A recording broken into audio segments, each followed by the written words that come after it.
Literally 1984. Hi there. Did you know that Orwell was just an all-around horrible human being? Well, he was a worse writer, which really is the major issue with him. If you didn't know, George Oruel was a snitch, a rapist, a racist, a colonial cop, and a CIA puppet, whether knowingly or unknowingly. His "it's okay to leave your nephew with me" mustache is only the cherry on top. First, about the man himself. The son of a British colonial officer from a wealthy landed family, he began his career as a British imperial official in Southeast Asia, basically a colonial cop. He was a little conflicted by his role, but not out of a conviction against the evils of imperialism and colonialism, but because the, and I quote, yellow faces, as he called them, didn't look kindly at him. In the end, the sneering yellow faces of young men that met me everywhere, the insults hooted at me when I was at a safe distance, got badly on my nerves. Who would have guessed that being an occupier wouldn't get roses rained on you? His entire write-up basically drips of hatred for the local Burmese, as well as a backward logic where imperialism wasn't bad solely because of the processes that made it up, but because the colonized expected a certain attitude of a colonial official that Orwell himself found difficult to fill, apparently. Let's quote the man some more, shall we? "All I knew was that I was stuck between my hatred of the empire I served and my rage against the evil-spirited little beasts who tried to make my job impossible." He repeats this pattern often, says something incredibly racist, but turns around with a "oh, but I don't really like empire all that much either." Between uninspired and unconvincing prose about disliking empire, though he still found it quote-unquote respectable, whatever that means, he falls with "I thought that the greatest joy in the world would be to drive a bayonet into a Buddhist priest's guts." Mighty authoritarian of you, Eric. Hold on, if he hates the Burmese and uses these terms, then surely a self-proclaimed socialist would have even harsher words for the most notorious fascist of all, right? Let's have a look. "I should like to put it on record that I have never been able to dislike Hitler. I have reflected that I would certainly kill him if I could get within reach of him, but that I could feel no personal animosity. The fact is that there is something deeply appealing about him. One feels, as with Napoleon, that he is fighting against destiny, that he can't win, and yet that he somehow deserves to." Jesus fucking Christ. The simplest benchmark for any reasonable human being is to have a burning hatred for fascism, but apparently even that's too much for Orwell. Instead, in the height of World War II, he says the willingness to criticize Russia and Stalin is the test of intellectual honesty. Yes, echoing many a reactionary and liberal in red paint we see today.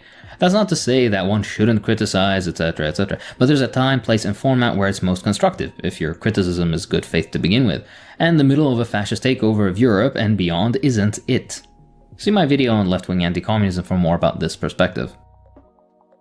Let's move on to his list-making. Orwell reported on his friends and acquaintances to the Information Research Bureau, a dedicated organization within the British government founded in order to publish anti-communist material and fight revolutionary, anti-colonial, and pro-independence movements. This office not only got the rights to Orwell's works, but also directly translated and published Animal Farm and his other garbage works into 20 languages on every continent on Earth. In fact, Orwell's entire literary reputation is due to direct CIA and other anti-communist organization efforts at popularizing his nonsense, which is telling because his work on the face of it really is unimpressive. Regardless, back to the list. He lists Paul Robeson, arguably one of the most famous people of the past century, airbrushed out of history because of his communist leanings, as very anti-white, a Wallace supporter, in his snitch list, with zero evidence either in reality or within his deluded mind, aside from a typical racist presumption that wanting non-whites to be treated like human beings must mean you hate all whites as well. He diligently notes Jew and Jewess next to people many times incorrectly in a time where European Jews had just faced the Holocaust. Deutscher, Polish Jew, Dryberg, Tom, English Jew, Chaplin, Charles, Jewish? My guy, why is this so important to you? It makes you think. He also kept a paranoid list of names for himself, by the way, with the same weird pattern reproduced. Some liberals like to pretend that the lists were only to prevent these people from working for the Secret Service, but naivety is a liberal pastime, and so is absolute faith in nefarious institutions like the IRB, which played a significant role in things as diverse as the Suez Crisis and the Troubles. Why you wouldn't want people who could sabotage the propaganda efforts of an empire you supposedly hate so much, I have no idea, but it is telling. You'd also have to be incredibly gullible to think lists of leftists, anti-colonial figures, minorities, etc. were done in good faith and for a good purpose. Regardless, as a liberal darling, all of his obvious ignorance and suspicion of Jews, LGBT people, and blacks is skated over without a peep or mention. Had any other post-war leftist made remarks of this kind, you'd for sure know about it, and their problematic nature would litter the prefaces of their published works. Yet, no mention. Liberals are so intentionally blind that they claim his attempted of his adolescent girlfriend was a quote-unquote botched seduction, in which she had shouted, screamed, and kicked before running home with a torn skirt and bruised hip. Yes, that's apparently a botched seduction to liberals, when a 190cm tall man corners and forces himself onto a tiny 150cm tall woman. That's not it though. Arguably, his magnum opus, Animal Farm, was written in 1943 and 44, yet not a mention or room in his mind for condemning fascism as it was ravaging Europe, with the only power at the time actually kicking Nazi Germany's teeth in being the Soviet Union, which he spent the entirety of the war as well as his life condemning and satirizing. At the same time during the war, the IRD, which he would work for, was making connections with Ukrainian nationalists, of which many directly aided the Nazi Einsatzgruppen as they went about their program of a mono-ethnic Ukraine without Jews, Poles, Gypsies, and Communists. There's even evidence to suggest that Orwell knew and approved of this. To quote a great article you should read, Isaac Asimov also points out a shocking fact that conveniently escapes the myriad disciples of the British author. George Orwell spent the peak years of genocidal destruction of World War II writing a childish story about how evil the Nazi-killing Soviet Union supposedly was. As Asimov points out, Orwell wasn't much affected apparently by the Nazi brand of totalitarianism, for there was no room within him except for his private war with Stalinist communism. Consequently, when Great Britain was fighting for its life against Nazism, and the Soviet Union fought as an ally in the struggle and contributed rather more than its share in lives lost and in resolute courage, Orwell wrote Animal Farm, which was a satire of the Russian Revolution and what followed, picturing it in terms of a revolt of barnyard animals against human masters. He completed Animal Farm in 1944 and had trouble finding a publisher since it wasn't a particularly good time for upsetting the Soviets. As soon as the war came to an end, however, the Soviet Union was fair game and Animal Farm was published. In fact, Orwell went out of his way to manufacture a fantasy that couldn't possibly be mistaken for Nazism, because, as everyone knows, the people and ideology that materially supported every single genuine liberation and independence movement in existence are the true evil. Of course, not a single line critiquing American genocidal policies globally, or their constant warmongering and saber-rattling, and their sanctions and bombing of poor third-world countries trying to detach from colonial regimes that had oppressed them for decades if not centuries, nothing on the Spanish or French or Portuguese. His only genuine vitriol and whatever passed for criticism, oscillating between childish storytelling and verbose ranting, was exclusively reserved for socialist countries, and specifically the USSR, a country he never visited, never read about, and never interacted with the politics of. This point can't be understated. Orwell actually knew next to nothing about the USSR, and the misconceptions and ridiculous caricatures he reproduces both in his writing as well as his commentary are so easily corrected by the lightest possible research as to essentially solidify the fact that he was simply happy in his ignorance. Or insidious, one or the other. By the way, if you thought Animal Farm critiques Stalinism or whatever other made-up concept, it doesn't. The fundamental thesis of Animal Farm is that the working class is stupid and cannot be trusted to lead any sort of independent political existence. To quote Jonas Manuel, a Brazilian organizer and professor of history, Orwell spends the entire book describing generations of animals as easily confused, dumb, stupid, illiterate, amnesiac, the entire book. The main target of this book's critiques aren't revolutionaries or communism, it's the working class. George Orwell writes from an aristocratic ethos. Elite theory posits the people as incapable of self-governance, without the capacity to constitute themselves as a political subject, and therefore always the object of dispute and manipulation by vying elites. The people lack the capacity for political self-determination, cannot build a political program or engage in autonomous political action. This is George Orwell's theory, borne out by his choice of metaphors. Animal Farm isn't a critique of revolutionaries, it's a critique of workers. It's an aristocratic manifesto against the working class. This book, Animal Farm, is a deeply reactionary book, displaying aristocratic condescension against the people, a book in which the working class appears as imbeciles. It displays all the marks of the bourgeois genre of elite theory, its historical metaphors for Soviet history whitewash capitalists and imperialists. The USSR is shown as self-sabotaging while its enemies are completely absolved. This is George Orwell and is why he was so successful.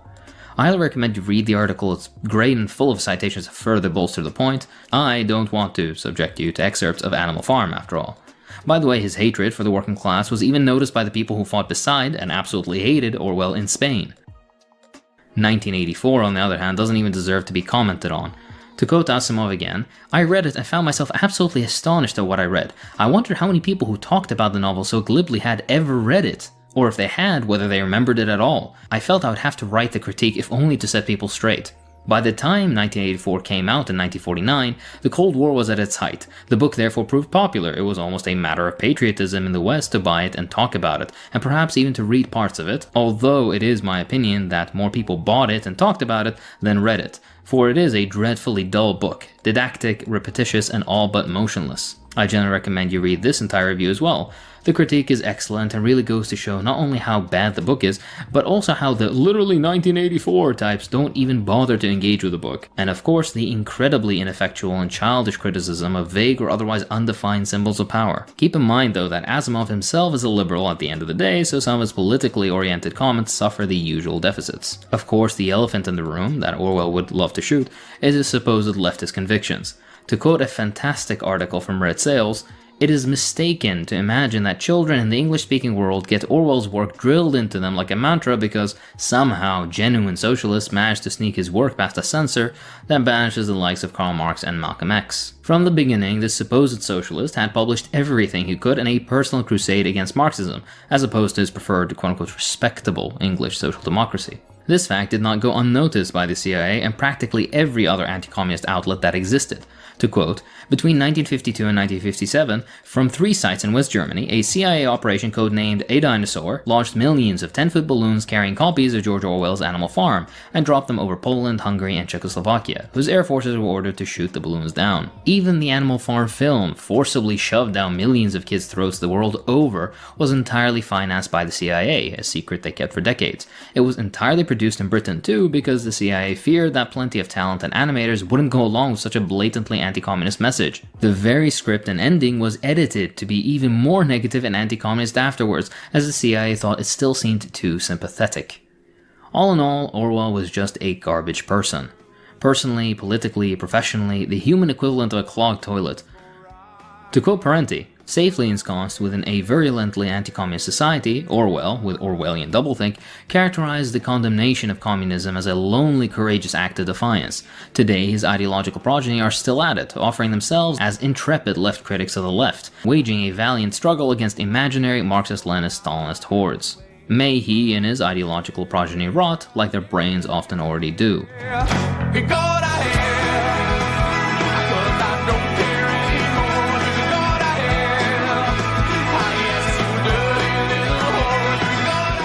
That's all for this time. If you enjoy what I do, then please consider supporting me on Patreon. It really does help. I'd like to thank my patrons, so thank you to Preshtale, Will, Edward Hermanto, Venbug, Derek, Joseph Aboud, Banana Man Ultimate, Cole Kai, Justin Burton, Work Balance, Alexander Rago, Snortsky Snorts, Tom Hissey, Phil, Abraham Fajimir Khan, Cassius, Unskilled Hannah, Keen Camu, Halbert, Liam Love, GT Mestek, Mott, Razzle Dazzle, and Brandon B.